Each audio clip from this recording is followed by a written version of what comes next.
Bonjour et bienvenue à la télé des parents. Je suis Lamia, animatrice famille à la maison de quartier des Vignes Blanches à Sarcelles. Aujourd'hui, on va parler d'un sujet, on va parler de la charge mentale des mamans. Mais avant tout, générique.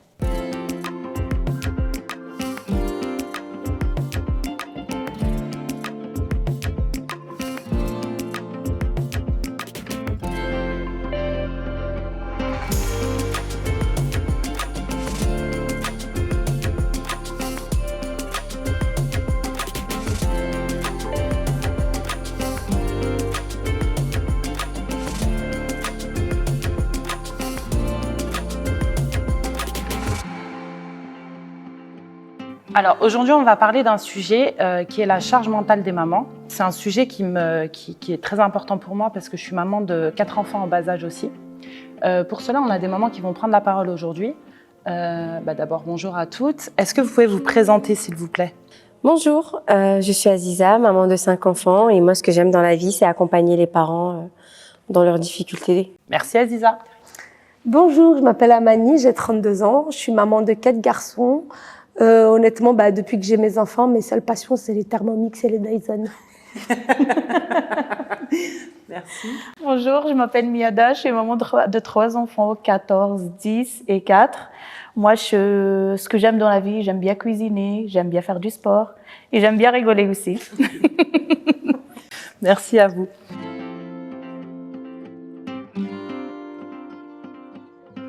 Alors pour commencer, on va d'abord faire une première partie. On va parler des constats de la charge mentale des mamans. Avec une première question, dans quel état sont les mamans aujourd'hui, d'après vous?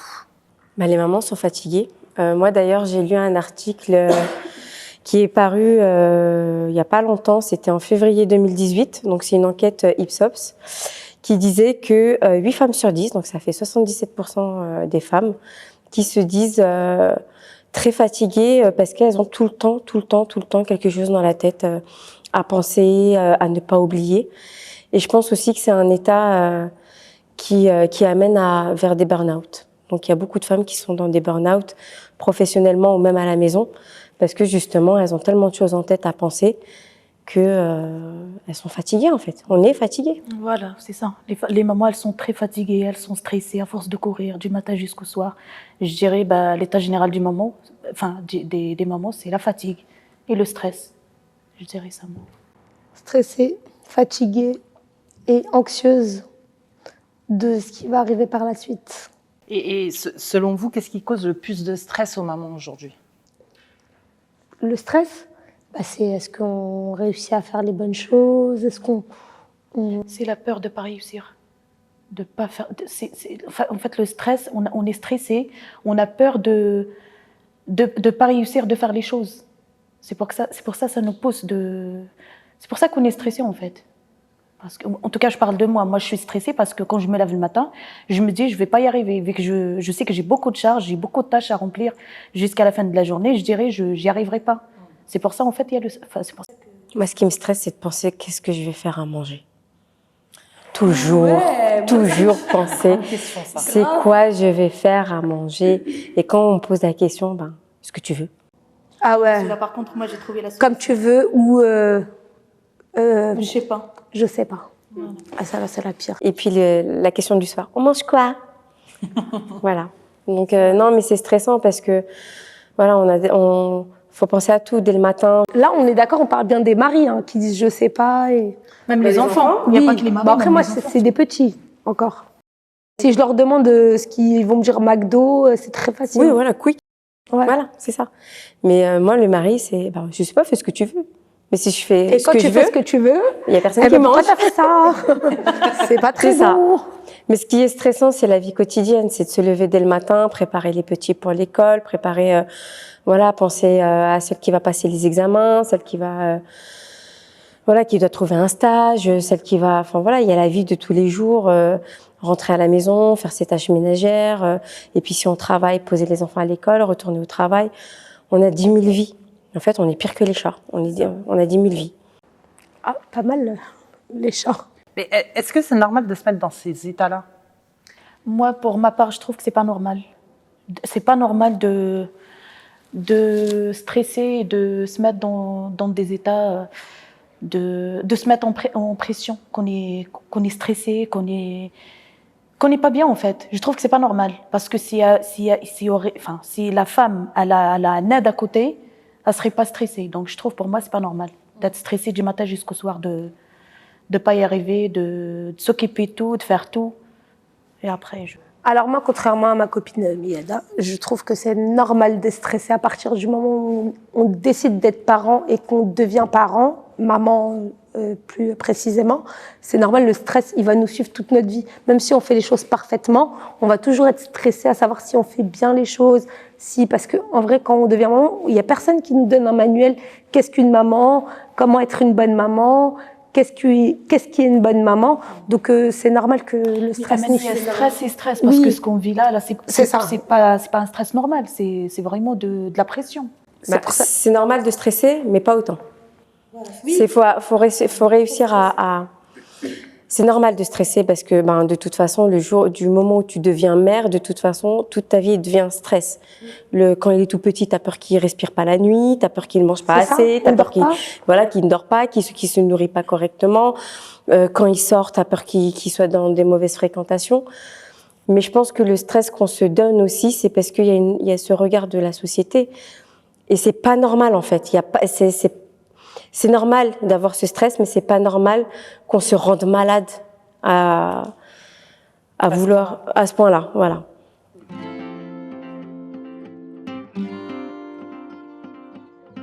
Alors là, on va passer à la deuxième partie. On va maintenant parler de vos craintes. Mais tout d'abord, on va se présenter.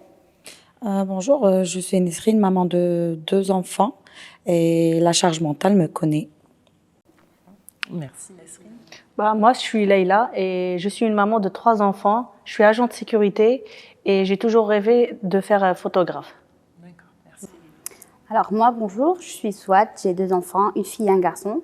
Et ce que j'aime par-dessus tout, faire des créations éducatives avec mes enfants. Très bien, merci les filles. Je vais vous poser une première question. Comment ces peurs se manifestent au quotidien ? Moi, personnellement, mes peurs et mes craintes se manifestent la nuit. Ça m'arrive souvent de cogiter la nuit, de beaucoup réfléchir ce qui s'est passé la journée, de culpabiliser sur certaines choses. Et c'est ça, c'est la nuit. Et ça m'arrive beaucoup de pleurer, de pas être bien, de me poser la question si je suis une bonne maman ou pas, malgré que je sais que on peut pas être bonne dans tout, mais ça m'arrive beaucoup de cogiter et c'est ça. Ouais. Oui, voilà, comme elle dit Nesrine, ça revient toujours la nuit, surtout, parce que la journée, on est toujours occupé à faire quelque chose, et c'est surtout la nuit que ça revient, et ce qu'on a fait la journée, ce qu'il faut faire demain, et voilà. Pareil, c'est la même chose aussi, la nuit, je cojote beaucoup, mais aussi j'ai du mal à manger, je ne mange pas. C'est très rare quand je suis énervée, plutôt quand j'ai peur. Mais ouais, pareil, je cogite beaucoup la nuit. J'ai du mal à dormir. Ok. Comment vous arrivez à les gérer, ces craintes ? Moi, parfois, en pleurant, quand je pleure, ça me soulage beaucoup. Et sinon, j'essaie de m'occuper à faire plein de choses. Par exemple, je fais du crochet, je fais de la pâtisserie, je fais la cuisine. Donc, j'essaie de m'occuper avec ça pour me changer les idées et pour passer à autre chose. Sinon, je veux pas rester coincée juste sur ça. Sinon, ça va vraiment pas être bien. Ouais. Moi, je ne les gère pas du tout. J'ai du mal à les gérer parce que je suis une personne très nerveuse et je m'énerve pour un rien, on va dire, ou pour un truc que je n'aime pas ou un truc qui n'est pas très bien fait. Je m'énerve. Je n'arrive pas à les gérer, moi, mes craintes. Voilà, moi, je stresse encore plus. Ouais. Je pleure, je sais plus quoi faire, je m'énerve contre mes enfants et après, ça passe. Après, une fois que je commence à pleurer et 5 minutes après, je commence à rigoler, normal, comme s'il n'y avait rien du tout. Voilà, c'est vrai, ça m'est arrivé plusieurs fois. Est-ce que vous arrivez à en parler autour de vous, que ce soit de la famille, des amis, des collègues ou... Oui, moi perso, j'en parle beaucoup à mon mari parce que il est toujours de bons conseils, de bons écoutes. À chaque fois, je lui raconte quelque chose, il prend pas parti pour moi juste parce que je suis sa femme ou quoi que ce soit, mais il me conseille et quand j'ai tort, il me dit que j'ai tort. Et j'en parle aussi à mes copines, comme Lila, j'en parle beaucoup. Il y a pas mal de sujets que je prends son avis dessus et elle est toujours de bons conseils avec moi. C'est ça. Sinon, la maison de quartier, hein. Depuis qu'on est à la maison de quartier, on a fait beaucoup de connaissances, on rigole beaucoup, on passe pas mal du temps ici et ça nous aide beaucoup à changer les idées, à s'amuser. Et c'est comme ça. Et c'est vrai, il y a beaucoup de choses à échanger ici. Franchement, ça, voilà, ça, moi, franchement, à chaque fois que je viens ici, ça, je prends du plaisir. Et comme elle vient de dire, Nasrine, oui, des fois, on a des histoires, des problèmes qu'on essaye de gérer. Et voilà, et du coup, on échange et on essaye de se conseiller. Elle me conseille, on fait la même chose, en fait, des deux côtés. Et après, voilà, on essaye. Hein. Après, moi, mon mari, il travaille du soir. Du coup, il est rarement ici le soir. Après, il a un jour de repos. Du coup, c'est vraiment pour se reposer. Alors, j'aime pas trop mélanger les choses. Après, quand on est à table, on discute sur certaines choses très importantes. Mais quand c'est pas un truc important, si ça vient sur le sujet, on en parle. Mais sinon, on passe à autre chose. Hein? Ben moi, j'en parle plus à ma mère, à mes sœurs, plutôt à 2 sœurs, et aussi à mon mari. Donc comme tu disais, quand il sait que j'ai tort, il me dit non, tu as tort, tu n'aurais pas dû faire ça, tu aurais dû plutôt réagir de telle manière, de telle façon et de dire des choses plus correctes. Donc je me confie beaucoup plus aussi à mon mari. Mais voilà, j'ai quelqu'un avec qui parler en tout cas. À mon avis, la meilleure solution, c'est avec le mari ou vraiment avec une copine aussi, oui. Aussi, Après, j'ai une copine, mais ça dépend les problèmes en fait. Oui, tu ça vois. dépend. Donc, ça dépend le après, sujet oui. et tout ça. Donc quand il y a un sujet auquel vraiment je m'en sors pas, j'en parle quand même à ma mère et à mes sœurs et qui me mettent pas vraiment comme je voudrais moi. Mais j'en parle à une copine. Mais elle, en fait, j'ai une copine, elle a vécu la plupart de la même chose que moi sur certaines choses. Donc voilà, je me comprends, elle me comprend. Donc voilà. Tout dépend des sujets. Exactement. Ça dépend des sujets et le problème. Mais est-ce que c'est parce que vous avez une crainte d'être jugé par des autres mères ou d'autres personnes à qui vous pourrez en parler? Pourquoi vous n'arrivez pas à en parler tout naturellement à n'importe qui? Parce que c'est compliqué aussi. Bah oui, il y a beaucoup toujours, de personnes qui jugent. Il y a toujours une qui se prend pour la maman parfaite, voilà, exactement. Comme si qu'elle fait pas d'erreur, que c'est la maman Wonder Maman, exactement. Donc c'est pour ça, t'arrives pas à être naturel et dire tout ce que tu penses, parce que c'est vrai, on n'a pas appris à être maman, on apprend avec nos enfants. Et quand tu parles à quelqu'un qui te comprend pas et que tu juges à long terme, et voilà, depuis que tu lui parles, il est dans le jugement, donc tu peux pas, donc tu préfères garder tout pour toi et ça te fait une autre charge mentale et une autre pression, double pression. Après, quand il y a une personne qui a vécu la même chose que toi, pour moi, c'est plus facile de parler avec elle parce qu'elle va te comprendre. Elle va comprendre. C'est plus fluide. Voilà, elle va comprendre. Par exemple, moi, au fait, je suis restée ici pendant presque... ça fait 13 ans que je suis en France. Et quand je suis arrivée ici, j'avais rencontré une copine à moi, mais elle habitait un petit peu loin de chez moi. Et du coup, je suis restée. Il y avait des choses à dire, mais c'était pas tout. En fait, on se connaissait pas assez. Mais voilà, je suis restée pendant 13 ans. J'avais pas vraiment d'autres copines. J'avais que elle. Et après, j'ai rencontré une Céline. Et là, ça a commencé, voilà. Il y a beaucoup de choses qui ont changé, voilà, Votre amitié a commencé. Exactement, c'est la même chose pour moi. Moi, je suis arrivée ici à Sarcelles, je connaissais personne, à part ma famille, la famille de mon mari et mes enfants, je connaissais personne. Et j'ai été tellement trahie par des copines avant que je pouvais pas faire confiance à personne. Et la seule personne que j'ai rencontrée, c'était Leila. Je l'ai rencontrée ici à la maison de quartier. Et elle habitait dans le même quartier que moi et je savais pas. On savait pas. Et à force de venir ici à la maison de quartier et tout ça, après je l'ai vue dans le quartier, on a parlé, mais je lui ai dit, voilà, moi j'ai été beaucoup trahie, j'ai du mal à faire confiance aux autres. Et si c'est pour être une bonne copine et que tu seras là pour moi et je serai là pour toi, ça va. Sinon, on arrête là. Et ça a commencé, c'est comme ça avec elle. Et depuis, ça va. Je suis pas déçue d'elle et on est toujours. Je suis heureuse. On est tout le temps ensemble, on passe pas mal du temps ensemble, on sort ensemble, on fait des restaurants ensemble, on s'invite, elle vient chez moi, je vais chez elle, et c'est comme ça. Juste pour dire un truc, je vais plus chez elle. Très bien. Est-ce que vous avez pensé à aller voir une professionnelle justement pour enlever un peu de charge mentale et discuter avec une professionnelle sans être jugé? Moi, franchement, personnellement, je trouve que s'il y a vraiment, genre, on est à bout, oui, peut-être. Moi, au fait, je préfère faire le travail sur moi-même, au fait. Je préfère me gérer, c'est mieux. Mais après, un bout d'un moment, ok, tu vas gérer tout ça, mais un jour, tu vas exploser. Il faut vraiment que tu en parles à quelqu'un. Non, mais Et oui, voir j'en un parle. psychologue, moi, j'en ai vu, bon, ça fait très longtemps, c'est quand j'étais plus jeune.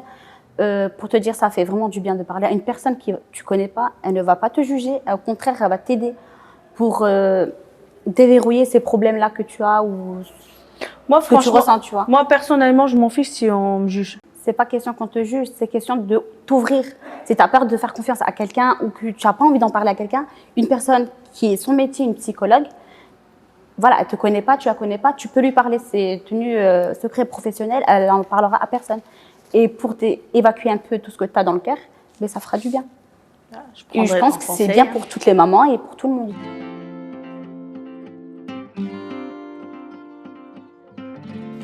On va passer à la dernière partie de l'émission. On va parler d'un sujet que les mamans connaissent beaucoup, c'est la culpabilité.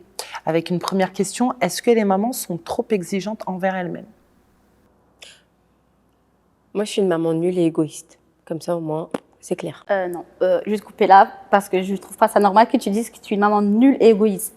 Pour moi, une maman nulle, c'est celle qui s'occupe pas de ses enfants, qu'elle s'en fout, qu'elle pense qu'à elle. Ça, c'est être égoïste. J'aimerais être une maman aussi nulle que toi, Aziza. Avec ce que tu fais, en plus, j'ai la chance de côtoyer tes enfants. Tu es là du matin au soir, on te voit tout le temps. Honnêtement, franchement, je suis pas d'accord avec toi. Je dis que je suis égoïste parce que et j'ai besoin d'être égoïste, attention. Hein. J'ai besoin d'être égoïste. Tu as le droit aussi. Hein. Parce que un bout d'un moment, il y a rien de pire qu'une maman qui s'oublie. Parce qu'aujourd'hui, on s'oublie, demain, on oublie nos enfants. C'est un cheminement qui est naturel. Et à force de s'oublier, on s'oublie nous-mêmes, on oublie notre santé. Et moi, je veux pas être. Je sais très bien qu'un jour ou l'autre, mes enfants vont partir. J'ai pas envie de me retrouver à tête avec mon mari à rien lui dire. J'ai envie d'être une femme. Je suis une femme avant d'être une mère. Mes enfants sont tout pour moi. Mais à un bout d'un moment, je dis que je suis égoïste. Oui, je l'assume. Je suis nulle parce que pour moi, il y aura peut-être toujours quelqu'un qui fera mieux que moi. J'en sais rien. Je vis pas chez les autres. Excuse-moi, tu sais quand est-ce que j'ai commencé à être égoïste comme toi? C'est le jour où j'ai dû assumer mes enfants toute seule, où j'étais maman célibataire. C'est là où j'ai appris à être égoïste. Parce que c'est là, en fait, t'as plus le choix. Là, t'as plus autre... Je pense, à mon avis, une maman, quand elle est en couple, elle attend beaucoup de son mari qui rend pas les choses. Mais une fois que t'as plus le choix et que t'es seule, là, t'apprends à être égoïste pour le bien de tes enfants et pour ton bien à toi. Parce que comme disait, je crois que c'est toi, Souad, si tu prends pas assez de temps pour toi, tu vas pas être bien pour tes enfants, en fait. Et moi aussi, je suis égoïste, mais pour moi, c'est pas une mauvaise chose. Non, mais Très bien d'être Au égoïste. contraire, bah oui, c'est mieux d'être égoïste que de ne pas l'être, parce que si tu prends pas soin de toi, c'est quand en fait? À quelle heure et à quel temps et à quel moment en fait? Donc même moi, je le dis, moi j'ai pas vraiment le temps de prendre soin de moi, mais des fois j'essaye d'avoir un petit moment dans la semaine que pour moi, et je prends le temps pour moi aussi. Et j'ai le droit d'être égoïste, comme toi tu as le droit d'être égoïste, mais le dire que tu es nul, ça c'est hors de question. Après, pardon, Mais je te le dis, mais être je égoïste, trouve pas là, ça. entre mamans, faut bien rectifier les choses. Être égoïste, là, on parle bien de prendre un bain et on Ouais, s'en fout c'est tout le tout, quoi, monde. c'est pas- Être Non, égoïste mais pour- c'est pas Non, parce égoïste, que là, j'ai l'impression mais, d'être... C'est juste un bain ou une sortie de temps en temps. T'imagines notre degré de mais t'imagines ou pas? Ne serait-ce que- la culpabilité, elle fait partie de nous. C'est en fait, on est tellement. Et on Mais c'est appelle pour ça de l'égoïsme. C'est De pour faire ça un que bain moi, et on calcule personne. Ah ouais. Je préfère dire, ne me regardez pas, je suis nulle, je suis égoïste, foutez-moi la paix en fait. J'ai pas besoin de jugement. Je me juge assez moi-même. J'ai assez de culpabilité sur mes épaules pour que quelqu'un d'autre m'en rajoute. Ben, faudrait que tu les enlèves un peu. Mais pourquoi vous culpabilisez autant? Est-ce que ça vient de ce que la société elle projette sur les mères? Bien sûr. La société, qu'est-ce qu'elle demande de nous? Être une cuisinière, être une femme de ménage, être une amante, être tout en fait. de tout. Sans se Et plaindre. en une personne. Voilà, sans se plaindre. Et sans parler des femmes qui travaillent aussi à côté. Hein. Et on cumule plusieurs travails et on n'est pas reconnu en fait. On n'est pas reconnu, que ce soit par l'État, par la société, par nos maris, par personne. Les Après, enfants. les maris, ils croient qu'on est à la maison, qu'on ne travaille pas, qu'on ne fait rien, on est allongé. Ah non, j'aimerais bien donner mon travail à la maison, prendre le travail de mon mari et il me remplace à la maison, il va comprendre. Attention. Oui, je sais, ça dépend aussi quel travail, mais je préférais mille fois aller travailler. Quand tu es une maman qui travaille, Ouais. tu multiplies encore plus ta charge mentale. Oui. Parce que tu as plusieurs vies, c'est pire qu'un chat. Ah oui, Le non, ça je matin, sais. t'es maman, tu arrives au boulot, tu fais ton métier, tu arrives à la maison, il faut que tu sois une maman. Et Tu sais, ensuite, c'est il faut quoi, que tu excuse-moi, tu sais, c'est quoi l'avantage d'une maman qui travaille? C'est quand tu sors le matin, la maison elle est propre, si tu la laisses propre. Le soir, la maison elle est propre. Oui, mais il faut que tu C'est rentres quand le même. seul petit avantage. Mais t'as vu les 15 minutes là? La mienne, je sais, tu te retiens, mais je vais parler pour toi. Les 15 minutes où le papa il va rentrer avec les enfants avant toi, ça va être. Ou alors, les affaires ou alors s'ils sont arrivés avant toi. Mais oui, justement. Tu arrives dans un champ de bataille, Ah oui, bah. tu te dis qu'est-ce que je fais? Est-ce que je range ou est-ce que je prépare à dîner? Non, mais tu sais pas. Tu vas dans la cuisine et ensuite il faut penser. Moi qui suis investie, je pense à la réunion que j'ai eue le lendemain matin, voir ce que je vais dire. Enfin voilà, si c'est bon. Bref. Et en fait, j'ai le cerveau qui est toujours en train de ruminer. En fait, t'as trop de charge. Et voilà. T'as trop de charge mentale. Et quand on travaille, en fait, c'est autant quand on ne travaille pas, on est culpabilisé par la société parce qu'on est des mamans qui ne font rien. Et quand on travaille, eh ben en fait, on délaisse nos enfants pour un métier. Et où le juste milieu? C'est ça le problème. Est-ce que vos propres mères vous ont légué une partie de cette charge? Un peu, oui. Parce que tout le temps, ma mère me disait va faire à manger, va apprendre à manger. Plus tard, quand tu vas te marier, faudrait que tu apprennes à manger pour tes enfants et ton mari. Oui. Bah, c'est comme quand on va au bled, quoi. À chaque été, c'était le petit stage de formation, la serpillière avec le seau à l'ancien temps. Moi, je sais que c'est ma grand-mère qui m'a appris les plats typiques du Maroc, donc faire du pain, etc. Mais parce qu'on le faisait à l'ancienne. Mais oui, enfin, de toute façon, je pense que ce soit nos mères ou notre culture, il y a cet héritage qu'on a mine de rien. Et on a beau essayer de moderniser les choses, je pense que dans un bout de notre tête, malheureusement, c'est toujours ancré, quoi. Ouais, c'est ancré, mais voilà. Moi, par contre, comme elle disait Aziza, moi, c'est pareil. C'était un stage de tout, en fait. Que ce soit pour le ménage, à manger, tout ça. Les hommes, ils sont assis, ils foutent rien. Et nous, on doit tout faire à chaque fois. Même pour prendre un verre d'eau, il faut leur ramener. Une télécommande, il faut leur ramener. Donc moi, j'éduque mes enfants d'une autre manière différente. Ce qui est vrai, c'est que quand on va en vacances, dans notre pays d'origine, par exemple, un mari qui est souvent là pour faire le bain, changer les couches, etc., arriver là-bas, en fait, c'est très mal vu. C'est mal vu, ouais. C'est mal vu, donc le papa peut prendre soin de son enfant, mais il va pas aller changer les couches. Ouais, non, ça, oui, ça Voilà, c'est le à rôle part. de Ouais. la mère. C'est ça, c'est C'est le rôle de plutôt la nous, maman. ouais, ça c'est plutôt nous, que ça soit l'homme qui fasse ça. Donc, bon, après, voilà, mais après, quand c'est entre nous, c'est lui qui fait un peu tout. Donc, ils m'aident beaucoup par rapport à ça. Donc, ouais. Moi, par contre, chez moi, c'était le contraire. Moi, c'est totalement le contraire. Ma mère, elle me laissait rien faire. Elle estimait que moi, je suis pas faite pour faire la cuisine. Elle m'a toujours dit, tes doigts, tes mains, elles sont faites pour les stylos. Elle m'a dit, elle nous a toujours, on est 4 sœurs, elle nous a toujours dit, j'ai pas envie que vous passiez où je suis passée moi. Elle nous a toujours laissé la chance de profiter, d'étudier, de sortir, de faire ce qu'on voulait. Et quand on rentre, bah, tout est prêt. Certes, on l'aide de nous-mêmes, mais pour qu'elle nous met la pression et qu'elle nous met la tâche, tu dois faire ci, tu dois faire ça, non. Elle m'a toujours dit que c'est à moi de faire et elle m'a dit, il y aura un jour où tu vas te sentir obligée de faire les choses. Donc, elle m'a dit, du moment que tu es avec moi, c'est à moi de faire. Après, quand tu seras chez toi, avec tes enfants, ton mari, après, elle me dit, c'est à toi de s'occuper de ta maison, de tes enfants, ton mari. Si vous avez un message à laisser aujourd'hui aux mamans qui nous regardent ou aux parents qui nous regardent, ça serait? Moi, ça serait, n'hésitez pas à aller voir les professionnels, notamment sur la ville de Sarcelles. On a la chance d'avoir un pôle famille qui ont des psychologues qui sont à l'écoute. Moi, j'en ai consulté à plusieurs reprises et on peut en parler, on peut voilà, sans culpabilité, sans jugement. Il y a aussi les pôles famille dans les maisons de quartier. Moi, mon vrai message, c'est vraiment aller voir. Il n'y a pas de tabou. Allez voir une professionnelle, allez voir une psychologue. Quand vous vous sentez à bout, vous vous retrouvez dans un chemin où vous savez pas quel chemin prendre. Allez-y et Oui, il faut y aller. Et d'un côté, c'est pas une honte d'aller voir un psychologue, quoi. Donc, comme je disais avant aussi, j'avais pris un psychologue. Bon, à l'époque, c'était la période de ma jeunesse, mais ça m'a beaucoup aidée. Et donc, je conseille à toutes les mamans qui ont besoin d'aller voir un psychologue. Et ça soulage énormément et ça fait du bien. Moi, de mon côté, je conseille les mamans quand même de prendre du temps pour soi. Ouais. Et de ne pas mettre dans leur tête qu'ils n'ont pas le droit. Qu'elles n'ont pas le droit comme elle disait, voilà, de prendre soin d'elles. Il faut qu'ils mettent dans leur tête que c'est leur droit, elles aussi. Ils ont le droit de sortir, elles ont le droit de sortir, elles ont le droit de faire des bains, de profiter. D'être égoïste en gros. Voilà, d'être égoïste en gros. Voilà, tout simplement. Égoïste pour soi-même. Moi, c'est ça le message que je fais passer pour toutes les mamans. Moi, je dirais plutôt, les hommes, il faudrait un tout petit peu, pas énormément, mais un tout petit peu aider leur femme à la maison. Ça, c'est un message plus pour les hommes. Oui, parce que moi, ça va, je ne vais pas à me plaindre, ils m'aident énormément, mais quand même, quand je vois d'autres mamans, oui, ça serait je ne demande pas énormément de travail, mais un petit truc, quoi. L'émission touche à sa fin. Je tenais à remercier la ville de Sarcelles, la maison de quartier des Vignes Blanches, mais aussi Jean-Marc et Diego qui nous ont donné l'occasion de nous exprimer aujourd'hui.